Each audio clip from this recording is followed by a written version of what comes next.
What's up, everybody? We are back in the kitchen, back in the robe, and back at non-audio synced 480p.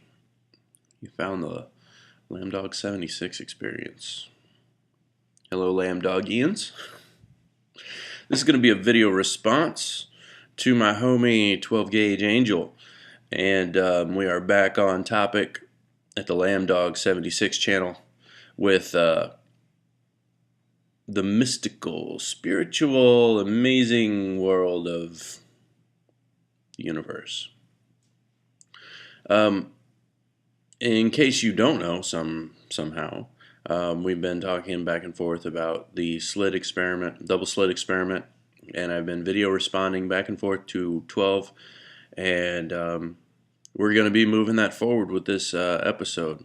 What I will do is I will put two links in the description. Two links in the description bar. And one will be the first installment from 12G, and the other link will be the video that this is a response to. So you can go way on back to the beginning and follow the breadcrumbs on through, or you can just go to the video that this is a response to and work your way backwards. Honestly, I think that the way that 12 and I have done these videos, hopefully, the content can kind of stand on its own. Like each one, I believe we cover the subject enough to where if you're into it, I think you can go ahead and pick up on that stuff. In the last one, though, 12G is talking about the holographic universe. You know, we're talking about how Tom Campbell and a few others refer to the plane of reality that we exist in as actually being a virtual reality from another location. 12G goes on to ask some questions about, well, are we like characters that are being controlled by someone else? And if so, you know, what's the deal with that? But what I'm going to start out with is Tom Campbell does. Now I'm going to just use Tom Campbell just to kind of keep it simple in my mind. I can't think of a reason, or not a reason, but a situation where he actually said the term simulation. When he started out, Tom Campbell talked about it being a virtual reality.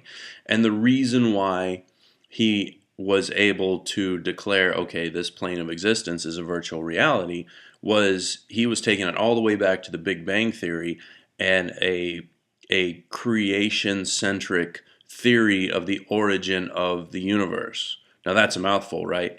But the idea is that at one time there was nothing in existence and something brought this plane into existence. Now if this plane of existence didn't exist before, then it would take something outside of this plane of existence to spark that creation.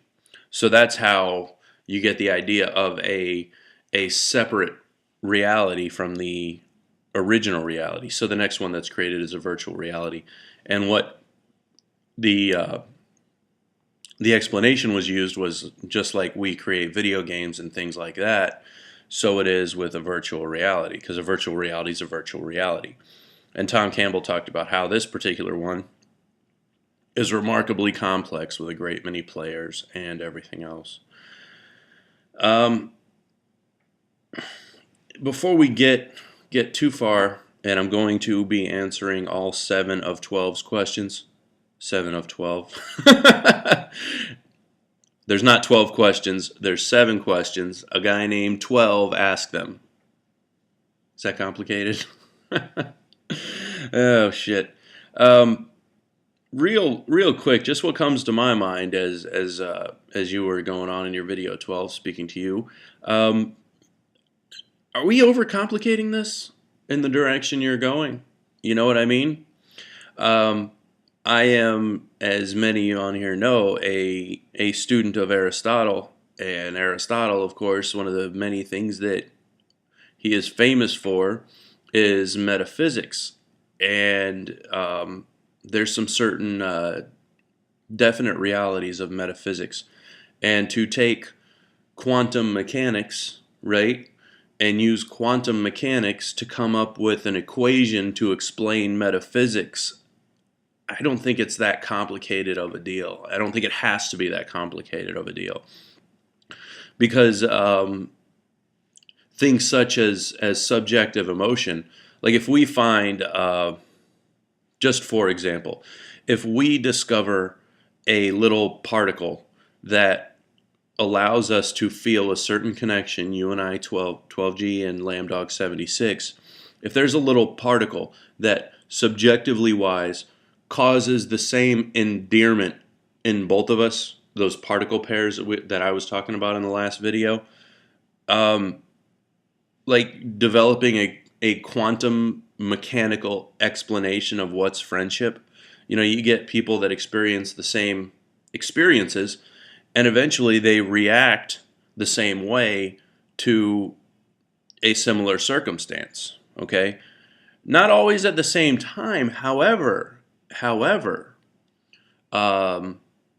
the phenomenon such as twins, when one experiences something, or the phenomenon of a mother to a child, when their child is in trouble, they feel something is off, you know, are those particle pairs within themselves switching. I don't think it's like this mystical, some cat with a joystick up behind the pearly gates, bouncing us off each other. And if that is the case, no, you know what? That's in one of those questions. So let's get to it. Question number 1. 12G asked, how isolated is this simulation? Is this a singular simulation just for you, or is it a group, massively multiplayer online type game? And then are there NPCs, non-player characters? All I could think of when you were saying that was that, you know, you're going to have to take my word for it, but I continue to exist when you aren't interacting with me, 12. Okay, I can tell you that for a fact. Perception-wise, to you, though, does it really matter if I exist? If our interaction is something that only appears when you're looking for it, then that becomes a portion of your subjective reality. However, we live in a objective reality plane, so here's the flaw I see in this particular belief that something doesn't exist until it enters your subjective plane is if I am personally choosing to partake in an objective interaction with you. For example, I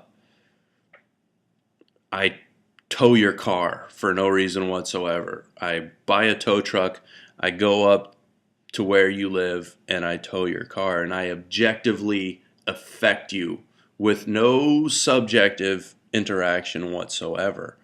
That really is me as a singular entity affecting you. Now, your subjective reality and your perception of what just occurred, I mean, you could think what you want, right? But I got your car. You know, you could think that your car went up into outer space, but that wouldn't be true, now would it? No. I took your car and I took it all apart and I made armor for my LARPing. Okay. So, maybe that explains it. Of course, if I were a extremely well-written non-player artificial intelligence capable of this type of technology that we're talking about, then I guess you'll never know if you're the only player. You're kicking it Truman Show style, and I'm just a remarkably well-written character, like Tron. In part 1, not part 2, because Tron ain't going out like that, Sean. All right, question number 2. What is the purpose of the simulation? We are, of course, assuming that this virtual reality that Tom Campbell talked about is an actual simulation. What would the reason be? Well, There could be all kinds of reasons. You could be harvesting us for flesh. They could just be seeing what happens. My belief is, and this is just my opinion, and it's affected by my beliefs in Christianity, and my understanding of God and my belief in a higher power. Um, I believe that this plane of existence, it's part of the nature of the thing that created us. Uh, God is a creator. It's what he does. And what is the purpose of us procreating children? You know, it as a species, it brings us edification. There's edification in creating something. There's satisfaction in it, and it's part of our nature. Look at how popular Minecraft is these days. We love to build things. We love to build things and operate things within a certain rule set. And obviously, if we go back to the creation of this plane of existence had to occur outside of it, then it's something that's occurring during a completely different rule set. So it's like, okay, we have all these rules of the virtual reality, and we have to operate within these rules. We have to operate within Newtonian physics and the baseline mechanics of it. We're going to have some stuff going on at a quantum level that will allow Lambdog to know who 12 is, to know who 12, to know who Lambdog is, to give them some kind of a connection, an interaction, so on and so forth. And here's the bottom line. Regardless of the purpose of it, I mean, we exist and will continue to exist, and we've existed as long, in my life. I'm pretty sure we've existed the whole time I've been around. So who's to say, right?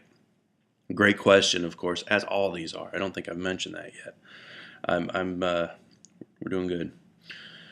Okay, number 3. What are the rewards for the higher consciousness? So going along with the premise that there's a higher consciousness controlling us, I believe I addressed that when I was addressing the last question. I didn't do it on purpose, but there's edification in these characters operating within this created rule set. If in fact they can even observe us in this other plane, in the way that we understand it. That Campbell talks about going into an out-of-body experience and communicating with these beings is something we'll get to here in a moment. But I would imagine the rules for the consciousness would be almost as if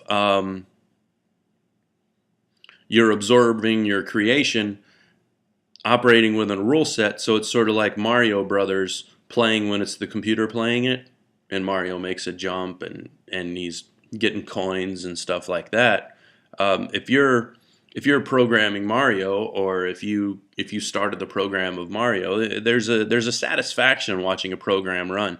I don't know how old you are, but back in the day, in school we used to have these old computers called the TRS-80, and in math class we would spend 30 minutes of the math class writing all this code for the game that we would play on it, just crunching numbers, if, then, line 1, line 2, line 3, 30 minutes going through errors, finding errors, correcting your errors. And at the end of those 30 minutes of programming,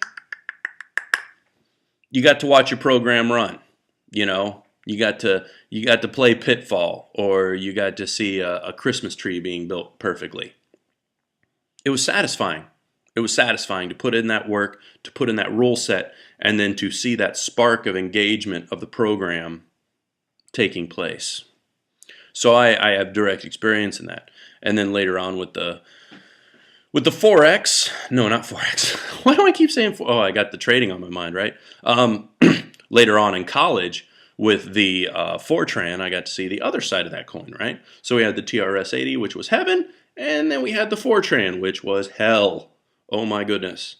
They taught us Fortran because it taught us logic as programmers. So, F that S. You know what I'm saying? F that S.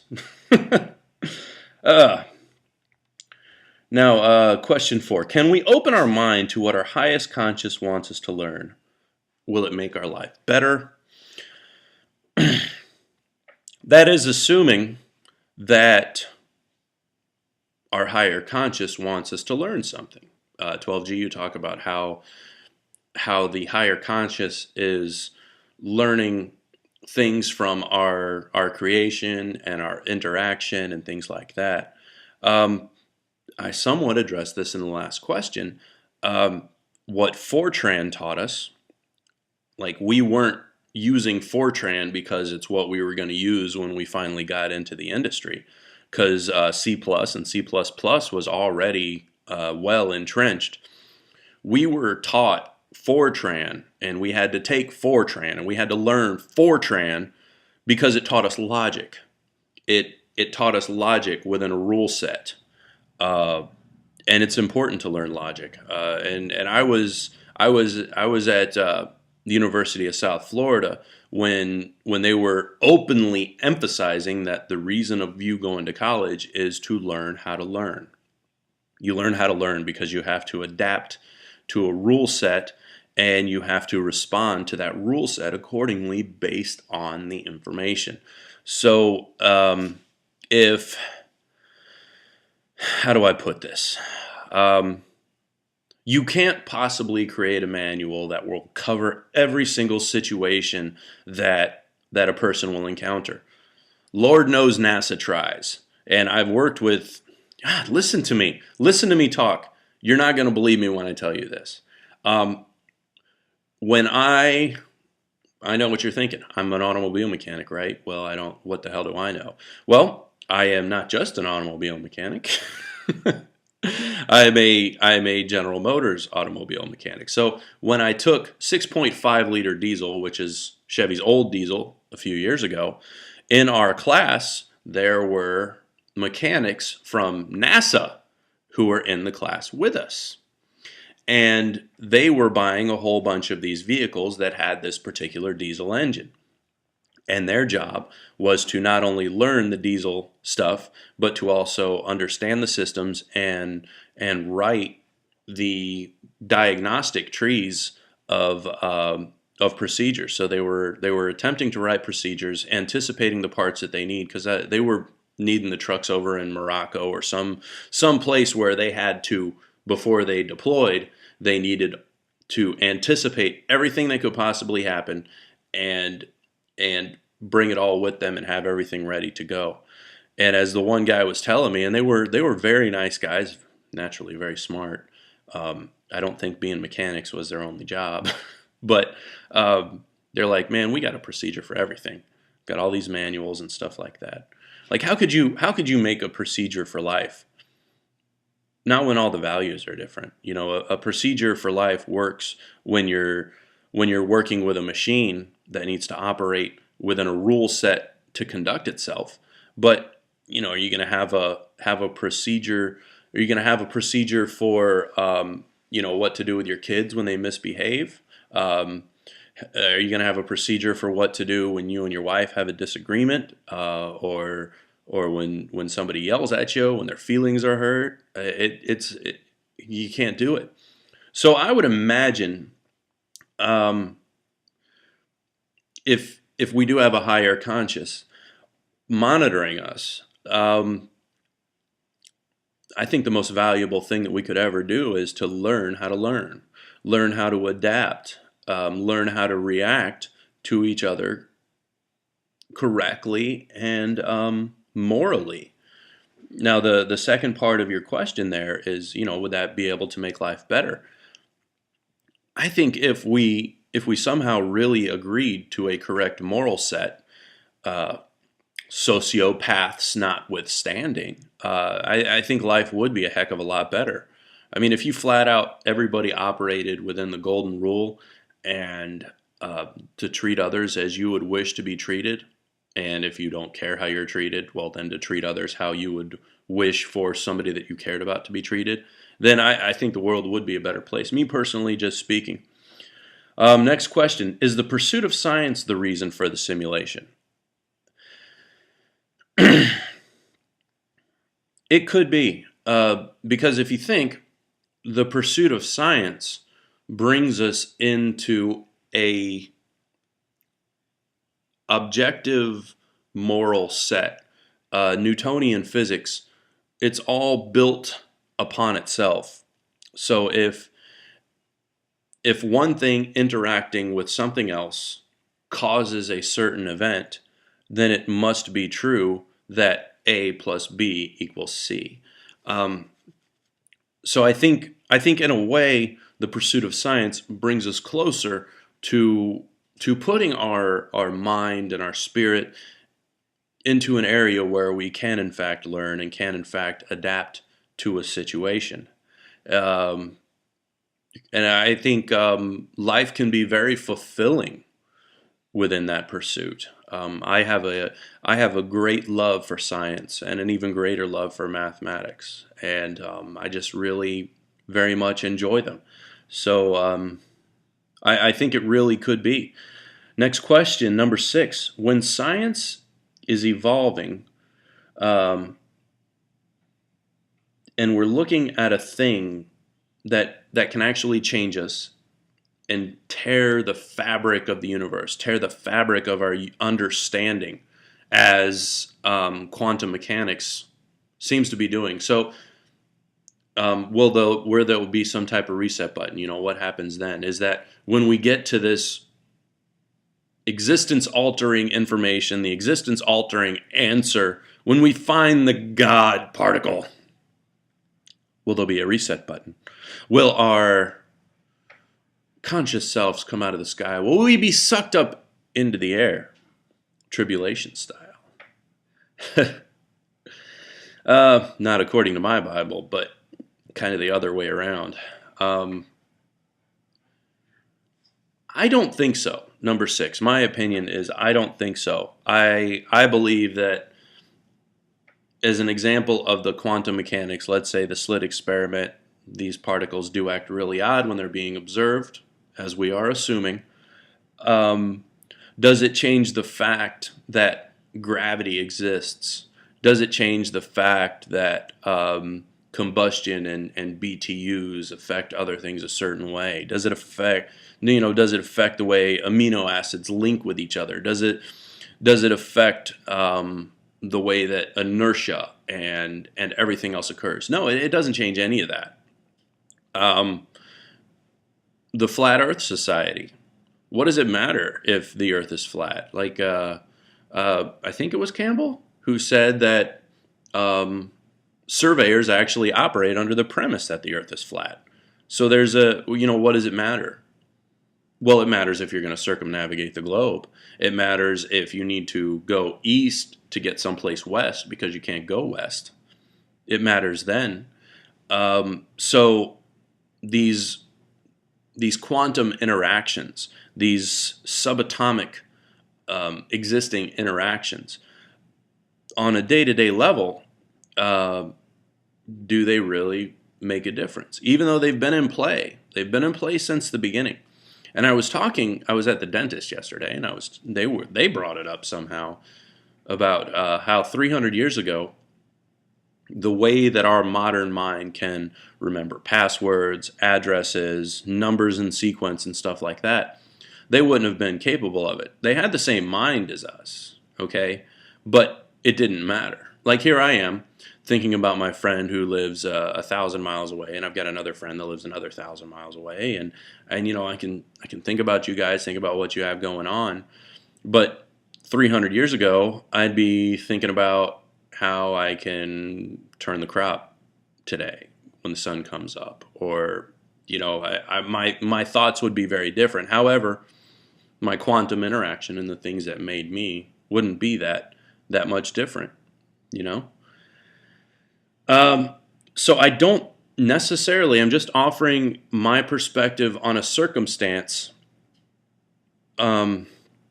I don't think so, because Newtonian physics will continue to have a role. Relativity will continue to have a role.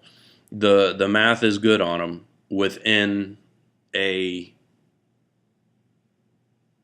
uh, within their qualifiers. Okay, the math is good.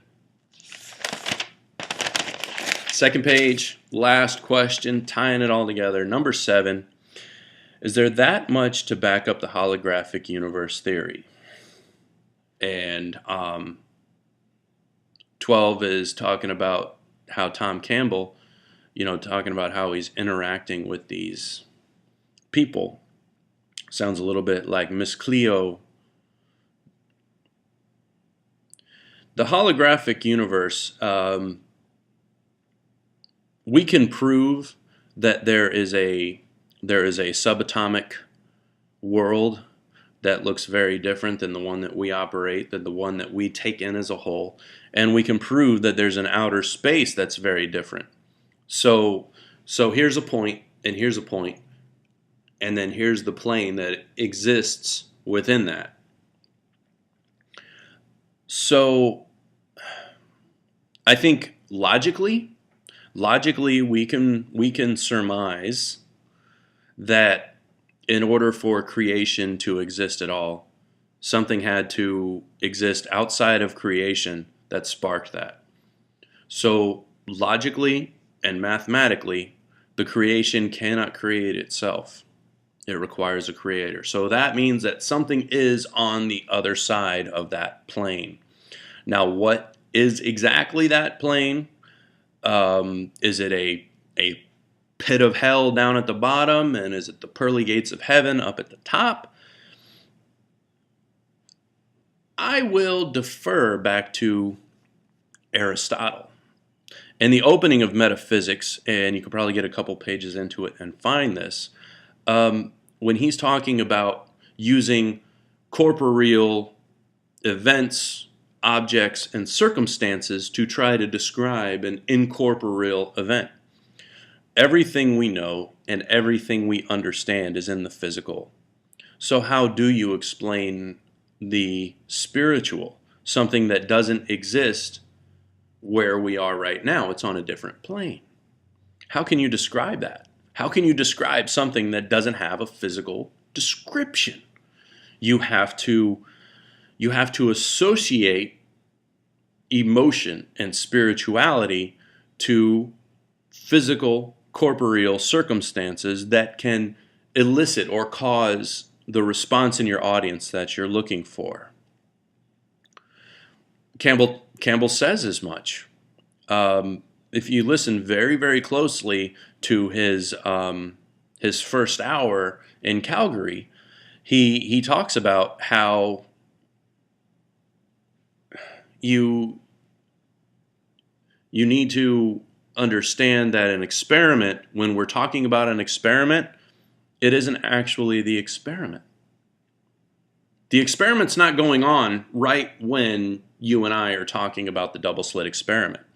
We are referring to data gathered from an experiment that may or may not have occurred, and how those things interact with each other. They're not actually happening.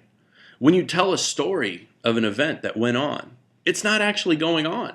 However, if I paint a picture in your mind and I begin to interact with whatever it is that paints that picture in your mind, interact with your imagination, then what is that? How does that happen? Why? Why does it happen? Why is it important for you and I to have the ability to be social in such a way? What's the big deal? We don't have to. We don't need to. All we need to do is drink water, eat food, have shelter in the storm, and that's it. What's the big deal? So how, if you were up on that podium, how would you choose to describe the way you've come to understand what's going on? Especially when your level of understanding brings you to the belief that you're interacting with these humors or spirits, for lack of a better term. So there you go. Some higher level questions. Good stuff, man. good stuff, and a low-tech video response to your very artistic and high-tech production value. So enjoy, and I hope everybody's having a good week so far, and we'll see y'all soon.